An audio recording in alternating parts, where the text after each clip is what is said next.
these officers who failed to render aid, who did not intervene, they should be looked at administratively and also criminally. Yeah, and it seems like that's part of the issue. I mean, obviously there is the central issue of what had happened to Tyre Nichols, but the onlooking, the bystanding on the part of police officers, of first responders, I mean, that speaks to another part of the sort of cancerous culture that has affected this part of law enforcement and, again, first response. I mean, to what degree is that something that people are focusing on? We know that there are a lot of attempted systemic reforms of the law enforcement, but this part of it, the ability to stand by as a fellow officer effectively beats to death a civilian, seems like a very big problem in law enforcement.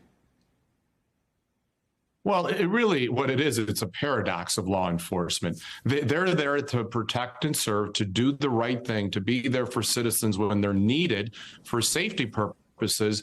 But then when you see them act in this contraindicated way, it does create confusion. It causes mistrust. That's why we have this imbalance between community and police, because they are doing the exact opposite of what we are told they're supposed to do, right? The N in Scorpion is supposed to be for neighborhood. The C is supposed to be for community. It's supposed to have a feel-good sound to it, but instead, as now we've heard, Scorpion really has a very deep sting, and they caused a death here, a very needless death.